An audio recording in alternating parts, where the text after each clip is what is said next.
Hello and welcome to a new Flight Simulator video. Today we're going to be testing out what is arguably, I think we can all probably agree on this, the most broken aircraft in Flight Simulator 2024 right now. Now there's definitely a few that could probably hold the candle. However, we have the glorious Sky Van by the Short Company. Now if you've ever tried this aircraft before, you'll probably be well aware of the fact that it's quite hard to get it in the air, first of all, and then even when you do get it in the air, the likelihood of it staying in the air is actually very, very small. Now, we're here at Lukla. We're going to give a little take-off run here into the mountains and hope for a nice, successful flight. Now, if you've ever flown this aircraft, you know that that's probably not going to happen. So let's see what happens when we get to the end of the runway here. You notice that we're not really going that fast. And into the trees.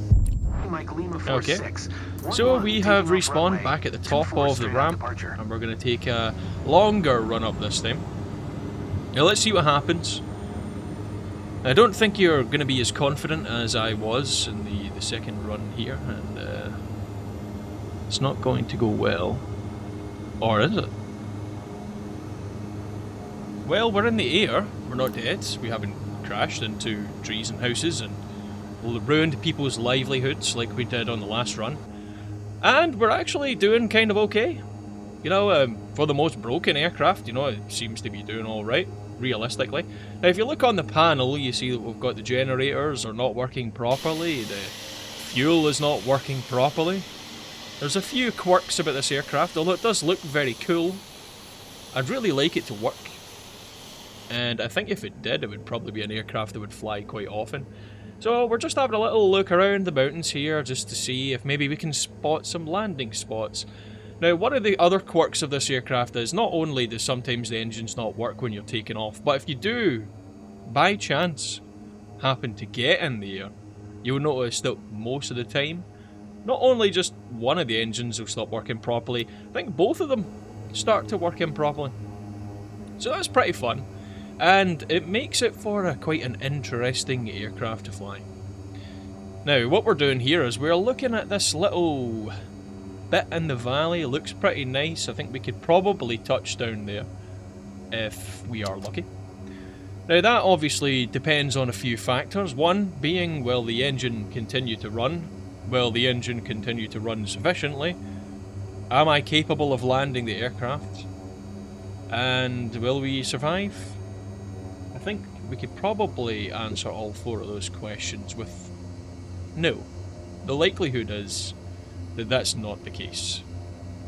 Let's just see how that plays out though. We're going to have to probably dodge a few trees here. Just a few.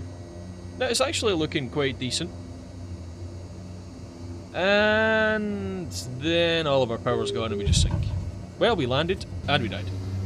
Okay, so instead of landing and taking off at Lukla, where the aircraft might be a bit of a disadvantage, considering the altitude is substantially higher than its sea level, I thought we'll go to Prestwick, which is, you know, an airport I'm quite familiar with, and the departures, etc. So here we are in the Sky Van on Prestwick, very long runway.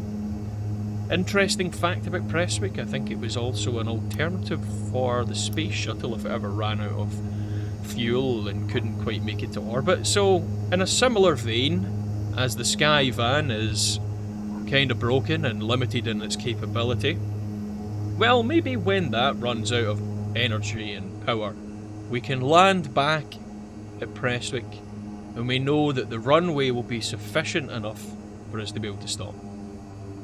So let's see how that goes. We've come off at a little bit of an angle here. You probably wouldn't approach it really like this, but then remember that the left engine does not work properly, and it's not really on, it's just kind of windmilling.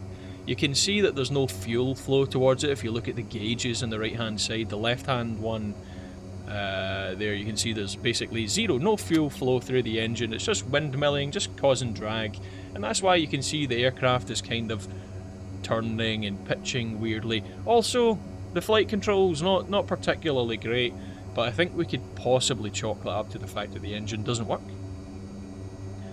But I will say again, although this aircraft does have a lot of problems, like, you know, the fuel running out completely on the left engine, and the left engine not working and the difficulty being able to fly and use the aircraft, which I paid money for with the Aviator edition of Flight Simulator, I'll have you know.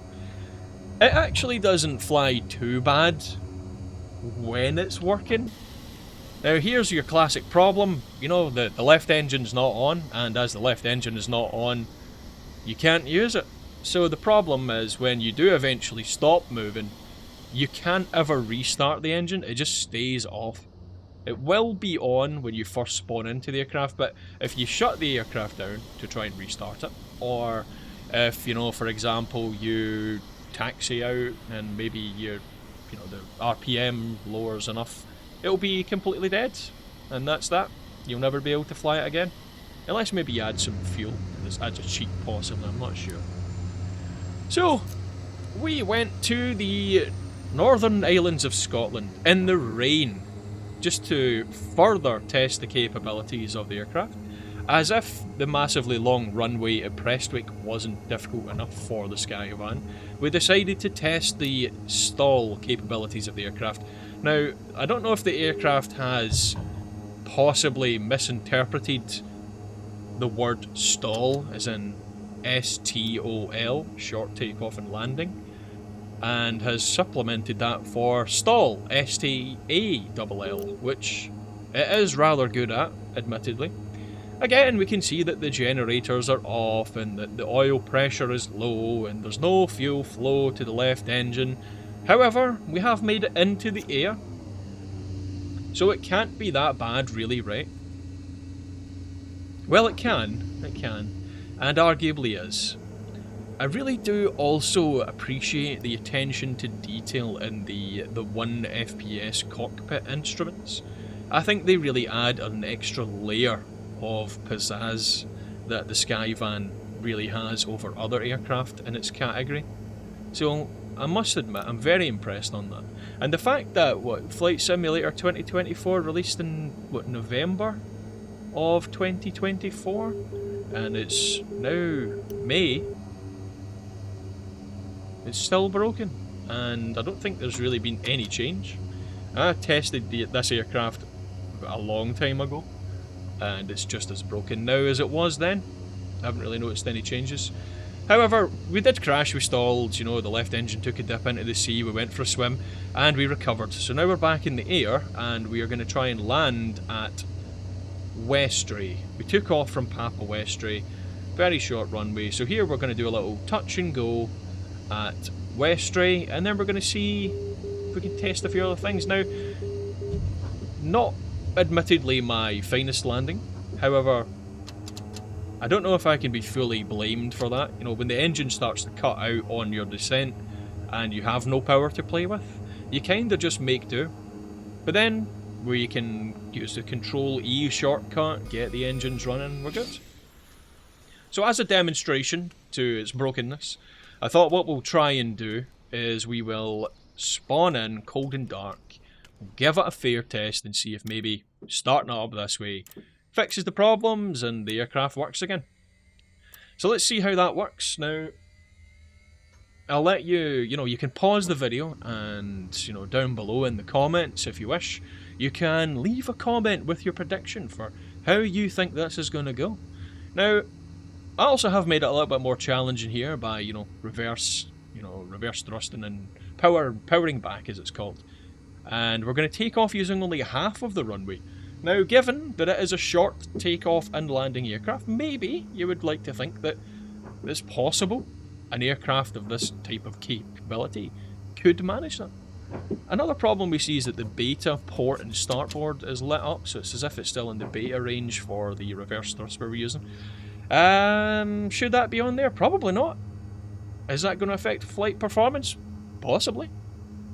As you can see, it's not going particularly well, and I think we're maybe doing 60 knots super lucky just now, as we hit some bumps in the terrain. However, these bumps will only serve to help us get into the air. So there we go, we're flying, we're about 80 knots now, and things are looking good. We are climbing, and that noise you hear is generally what happens when something is about to turn itself off. And any moment now, I expect that will happen. And there you go. That's what happens when you are flying the Skyvan. It will intermittently cut out the engine, whether there's fuel in it, probably or not, I have no idea, and you die. But the beauty of it is, though, it does spawn you back up in the air, so you can get back to flying almost immediately, which is nice. So we're going to land here at Papa Westray, just demonstrating the short landing capabilities of the aircraft, which are not all that bad, to be honest, for an aircraft that's pretty broken. You know, we've stopped here pretty quickly. Look, there we go, we made it. Well, what do you do when your short takeoff and landing aircraft that you'd really like to use doesn't work, and you paid money for it? Well, if you've ever watched this channel before, you're probably familiar with the Britten-Norman BN2 Islander. Now, this is the Turbo Islander variant, and it's not rated for Flight Simulator 2024 yet, so, you know. The main thing really is that it still works, and yet, this is a third-party developer, Black Box Simulations, I believe. Now, they are products that I've tested so far and have used from 2020 into 2024, seem to be pretty decent. However, again, the Aviator Edition includes the cargo thing, the Skyvan, that's what it's called, and it doesn't work. It doesn't work at all. Nobody's made any fixes at it. Don't know if it's ever going to be fixed. And yet, this aircraft that, you know, third-party developer still hasn't updated. I would like them to do that. Thank you very much. But it works fine. It might be a little bit rough around the edges. It might not have the GPS integration for it, but I landed the aircraft fine. We survived the landing. It was pretty smooth. The engines didn't cut off, and the fuel still exists.